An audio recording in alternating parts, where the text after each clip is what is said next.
మహిళలు అయితే ప్రాతినిధ్యం సహజంగానే కుటుంబాల్లో అందరి అవసరాలు తీయడం అని చెప్పినది వాళ్ళ భాగం కాబట్టి ఆ నాయకత్వం తీరు మారుతుంది. కాబట్టి ఖచ్చితంగా మహిళల బిల్లును మనం సమర్థించాలి. అయితే ఇప్పుడు ఆల్రెడీ మహిళల బిల్లు చట్టం వచ్చేసింది.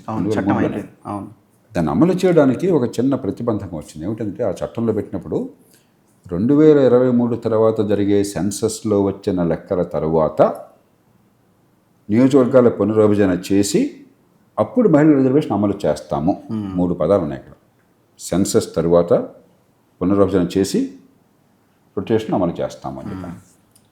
సెన్సస్ తర్వాత ఇప్పుడు సెన్సస్ జరుగుతుంది 2023 తర్వాత. సెన్సస్ ఒక ఏడాది పడుతుంది, వచ్చే ఏడాదికి రిపోర్ట్ వస్తుంది. గతంలో అనుభవం ఏంటంటే సెన్సస్ వచ్చిన తర్వాత పునర్విభజన చేయాలని చెప్పంటే 5-6 ఏళ్ళు కూడా పట్టింది. ఓకే, 2029 ఎన్నికలు వస్తున్నాయి. వెంటనే అమలు చేయాలని చెప్పంటే ఇప్పుడు వేగంగా చేయడానికి 26 సెన్సస్ దాకా ఆగకుండా రాజ్యాంగాన్ని ఇంకొకసారి చిన్న మార్పు చేసి పాత సెన్సస్ ప్రకారం చేయాలని చెప్పిన అవసరం వచ్చింది 2011. ఆ మేరకు అవసరం తప్ప మహిళల రిజర్వేషన్ వాళ్ళు రాజ్యాంగంలో ఉన్నాయి, కానీ అమలు కావాలని చెప్పంటే ఈ మధ్యలో అడ్డు. ఇక రెండోది సంఖ్యని పెంచడం, చర్చ అంతా దాని మీద జరుగుతుంది. అది దీనికి సంబంధం లేదు, అది ఒక ప్రతిపాదన. ఎందుకంటే జనాభా పెరిగింది. మన మల్కాజిగిరి హోంమంత్రి గారు కూడా చెప్పారు 40 లక్షల ఓటర్లు ఉన్నారు, 39-40 లక్షల మంది, 50 లక్షల జనాభా ఉంది. ప్రపంచంలో 50 లక్షల జనాభా ఉన్న దేశాలు, 50 లక్షల తక్కువ ఉన్న జనాభా ఉన్న దేశాలు 90 ఉన్నాయి. 90 దేశాల జనాభా మల్కాజిగిరి నియోజకవర్గం అంటే చిన్నవి. దేశంలో అతిపెద్ద నియోజకవర్గం. కాబట్టి అసలు కొంత పెంచాల్సిన అవసరం ఉంది. అంతకంటే ముఖ్యం నా దృష్టిలో అది చర్చలోకి రాలేదు, కానీ స్థానిక ప్రభుత్వాల్లో మహిళల రిజర్వేషన్ ఉంది, చాలా కాలం నుంచి అమలు అవుతుంది. కొన్ని రాష్ట్రాలు, మన రాష్ట్రంతో సహా 50% చేశాం. కానీ మొక్కుబడి, నిజాయితీగా మాట్లాడుకుందాం, అసలు స్థానిక ప్రభుత్వాలకి అధికారం లేదు. ఉన్న కొద్ది అధికారం కూడా చాలా చోట్ల మీరు వెళ్ళినట్టయితే సమర్థమైన మహిళలు ఉన్నా కూడా ఎన్నికైన మహిళ వెనకాల కూడా పాపం బిడియంగా కూర్చుంటాం. ఎవరో మగాయన ఒక ఆయన అంతా హడావిడి చేస్తుంటాడు. ఎవరైనా అని చెప్పంటే ఆమె ఎన్నికైంది సార్ సర్పంచ్, ఈయన పంచపతి సార్ భర్త సార్ అంటారు. ఉత్తరాదిన ఒక పదం వాడు సృష్టించారు, పంచపతి అని చెప్పని. ఓకే, సర్పంచ్ పేరుకున్నా కూడా పంచపతి నిజమైన సర్పంచ్ అనమాట. మన సమాజం మనకు తెలుసు. అవును, ఇప్పుడు ఒక సీటు పోతే ఆ కుటుంబంలో వాడికే తప్ప ఇంకోటికి వచ్చే పరిస్థితి మనిషి పోయినా కూడా ఆ కుటుంబంలో ఉండే కదా. అవును. కాబట్టి సహజంగా ఏం చేస్తారంటే ప్రాక్సీలు తీసుకొచ్చేస్తారు, భార్య కానీ కూతురు కానీ కోడలు కానీ. పేరుకి మొక్కుబడిగా మహిళలే తప్ప మహిళలు ప్రాతినిధ్యం పడదు. యువత అంటున్నారు, యువత అంటే ఎవరు? నాయకులు కొడుకులు. అలా కాకుండా సీట్ల సంఖ్య పెంచితే కనీసం ఉన్నవాళ్ళ స్థానచలనం కాదు కాబట్టి, అదనపు సీట్లు కాబట్టి కొత్త నాయకత్వం నిజంగా వచ్చే అవకాశం ఉంటుంది. ఆ రకంగా నా దృష్టిలో మంచిది. ఆ చర్చ రావాలి. నేను చర్చలో అది నిజమైనటువంటి అంశం. దీనిలో ఏంటంటే దక్షిణాది రాష్ట్రాలు చాలా గందరగోళపడుతున్నాయి. జనాభా శాతం తగ్గుతుంది. జనాభా పెరుగుతున్నా కూడా ఉత్తరాది రాష్ట్రాల్లో జనాభా ఇంకా అదుపు కావలేదు. కొన్ని రాష్ట్రాల్లో ఇప్పుడు దేశమంతా అదుపు పోతుంది, కానీ మనం కొంచెం ముందుగా అదుపు చేశాం కాబట్టి జనాభా శాతం తగ్గేసరికి సీట్లు తగ్గుతాయి మనకి. అవును, రాజ్యాంగంలో జనాభాని బట్టి సీట్లు అని చెప్పి పెట్టారు. అది సహజంగా ప్రపంచంతో ఉండేది. 76 నుంచి ఇందిరాగాంధీ గారు 42వ సవరణలో పెట్టడం చేత ఒక 25 ఏళ్ళు ఫ్రీజ్ చేశారు. 2001లో నేనే పూనుకుని, కేసీ శివరామకృష్ణ గారు నేను మీ ఇద్దరం పూనుకుని, దక్షిణాది రాష్ట్రాలు నష్టపోతాయి, సీట్లు తగ్గిపోతే కొంచెం ఇద్దరు ఇబ్బంది అవుతుంది, ఉత్తరాది దక్షిణాది గొడవ వస్తాయి. వాజ్పేయి ప్రభుత్వం సంకీర్ణ ప్రభుత్వం 30-31 పార్టీలతో ఉంది, గందరగోళంగా ఉంటుంది.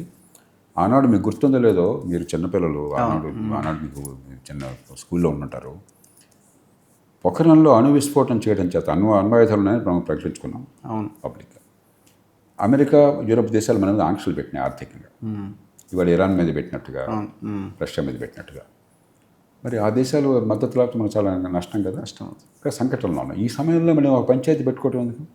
ఉత్తరాది దక్షిణాది చెప్పని అని మేము జాతీయ స్థాయిలో రౌండ్ టేబుల్ ఏర్పాటు చేసి, అప్పుడు న్యాయశాఖ మంత్రి అరుణ్ జైట్లీ, ఎన్నికల కమిషన్, ప్రధాన ఎన్నికల కమిషనర్ అప్పుడు జేఎం లిండో, ఆయన, కృష్ణమూర్తి గారు, తర్వాత టాండన్ గారు, ముగ్గురిని కూర్చోబెట్టి దేశవ్యాప్తంగా అప్పటికే పంచాయతీలు వచ్చినాయి కాబట్టి రాజ్యాంగబద్ధంగా రాష్ట్ర ఎన్నికల కమిషనర్లు వచ్చారు రాజ్యాంగ సంస్థగా.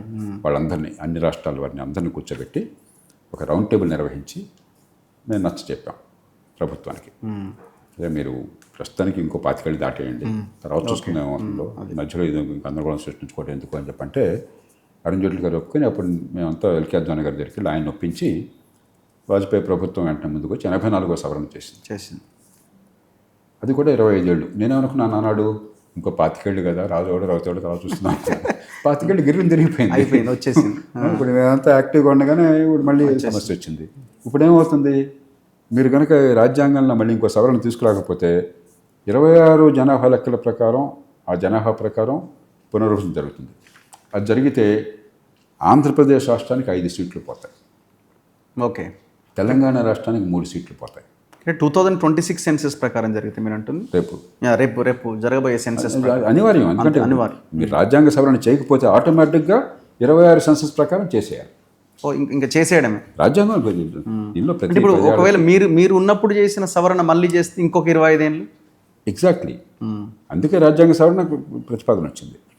అది చేయకపోతే నష్టం ఆంధ్ర తెలంగాణ 2 కలిపి 8 సీట్లు పోతాయి, తమిళనాడుకి 10 సీట్లు పోతాయి, 39 29 అవుతాయి, కేరళకి 7 సీట్లు పోతాయి, 20 13 అవుతాయి, కర్ణాటకకి 2 సీట్లు పోతాయి, ఒడిశా 4, ఒరిస్సాకి 4 పోతాయి, వెస్ట్ బెంగాల్ 4 పోతాయి. ప్రధానంగా ఈ 7 రాష్ట్రాలకి 35 సీట్లు పోతాయి.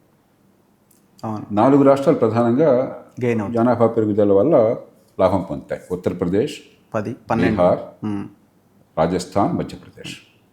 మిగతా ఒకటి తప్ప చాలా ఉంది. ఈ ప్రధానంగా 7 రాష్ట్రాలు, 4 రాష్ట్రాలు. ఓకే.